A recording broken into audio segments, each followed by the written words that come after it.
who don't mind living a little closer to the poverty line.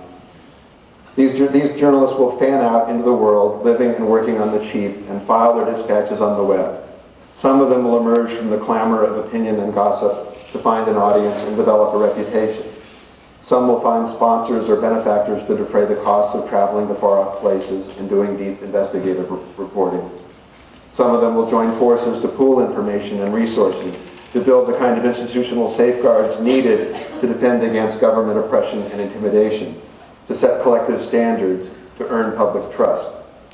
For those of you just starting out, determined to make a life in journalism and fortified with a bit of pioneer spirit, this is one alternative scenario. So just to be clear, my argument for the future of newspapers is not that we have a monopoly on the skills. It is not that the web will never produce good, indigenous, expert journalism. Inevitably, it will. Eventually, the internet will supply what we lost so much of with the demise of the two-newspaper city, competition. But right now, the supply of quality journalism is still shriveling. Now about demand. I probably don't need to persuade this audience that trustworthy, wide-ranging journalism is vital to good citizenship, to global business, to an engaged life. Otherwise, what would you be doing in here on a beautiful spring day? But if you doubt that there is a demand, a market for good journalism, consider this. My paper last year generated more than $600 million in print circulation revenue. That's people paying good money for good journalism. And those revenues, by the way, are going up. If you doubt that this demand is transferable to the web, just look at the traffic flooding into the best newspaper websites. The audience is immense. Nielsen Media Research says that at the New York Times we have nearly 20 million unique monthly visitors and over 700 million page views. And those numbers exclude the booming international audience. Now, a lot of these visitors arrive by way of search engines. They were not looking for the New York Times. They were looking for a discrete piece of information. So it's reasonable to ask whether the hunger for information is the same as demand for newspapers. Some serious students of this subject contend that newspapers are obsolete, not just as a physical artifact, ink on dead trees, but as a way of organizing information. In an a la carte information world, this theory goes, people won't let someone else organize their news menu for them. If that is so, centralized news sources will be disaggregated, fragmented into their component parts, and consumers will, in effect, assemble their own briefing books from here and there. Or information will be aggregated automatically. An algorithm that knows your interests will pluck news from the air for you. Maybe. Maybe. But I suspect that that's a misreading of human nature. To be sure, there will always be autodidacts and obsessives willing to spend their time roaming the web and comparison shopping the information mall. There will also be some people, sadly, who are happy to get their entire news diet from partisan sites that simply confirm their own prejudices, or from social networks that may or may not expose them to surprising things.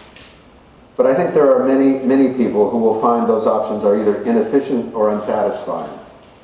I think one reason some newspapers will survive, whether on paper or not, is precisely because people want someone they can trust to do the hard work of surveying the world, harvesting the most important news, truth-testing it, applying context and skepticism, making sense of it, and presenting it in an agreeable format. Moreover, I think most intelligent, curious people value the serendipity of encountering information they would never have thought to ask for, and the intellectual enrichment of confronting views that challenge their own.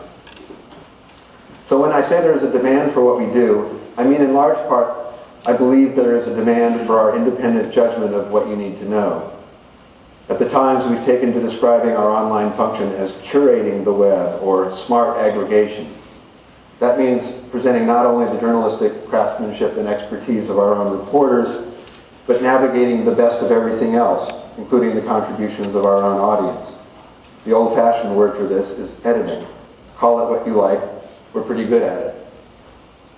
By the way, when Rupert Murdoch talks about his Wall Street Journal challenging the New York Times, it's precisely this curatorial role that he hopes to usurp.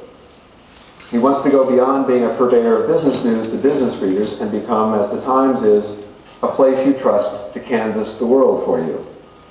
Mr. Murdoch and the New York Times don't always agree, to put it mildly, but we apparently agree that the value of journalism and the demand for it lies not just in its individual revelations, but in its role as a proxy for an intelligent reader. So to sum up, the supply of good journalism is waning and the demand is growing. Clearly, the existential question for newspapers is, how do we make sure that the demand continues to pay for the supply? I can only speak from the vantage point of one newspaper, and it's a newspaper with some advantages. We have a loyal audience, a distinguished brand, a staff that has not been gutted during the panics of recent years, and a family of owners who believe in what we do. I try to be a little humble about advising editors who do not enjoy my advantages. Our first task, obviously, is to weather the recession. By that, I do not just mean keeping the company alive, but keeping it competitive, delivering the supply of news that discriminating readers expect of us. This is not the same thing as clinging desperately to the status quo. We're likely to face more wrenching changes in the years ahead, and we should embrace them. But neither should weathering the recession mean throwing essentials overboard in a panic. Whatever the future of journalism holds, we're unlikely to invent it without journalists. The law of supply and demand is cause for optimism, but it is not in itself an answer. As Clay Shirky, an NYU professor who follows the plight of newspapers, wrote recently, "You're going to miss us when we're gone" has never been much of a business model.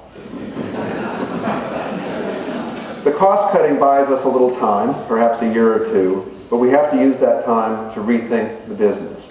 At my paper, we are rethinking with a vengeance. Our search for the future entails two parallel investigations. One is a study of the circumstances beyond our control. In this exercise, we're constructing a range of possible scenarios. The most optimistic would be a rebound of printed newspapers, like the rebounds that occurred after the advent of radio or television. The most apocalyptic is the fragmentation of news media into a lot of component parts, each part struggling for a share of a market niche.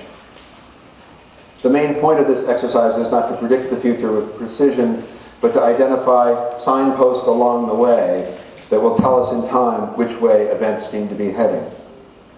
When the advertising comes back from this long and miserable recession, where will it go? How much to print? How much to the web? Will advertisers pay to be associated with a lustrous brand like the Times, or will they prefer to spray their message to voluminous audiences? Will loyal print readers continue in their loyalty? For how long? How much will they pay? Are consumers showing a greater willingness to pay for content online? The second related...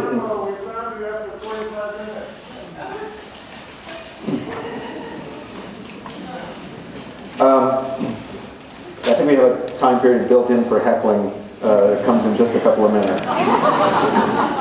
The second related investigation is a study of our options, and it is as intense, unflinching, and wide-ranging a study as anyone could want. Everything is on the table. New print products, new digital products, new advertising strategies, the role of portable devices from iPhones and BlackBerries to e-readers and digital paper.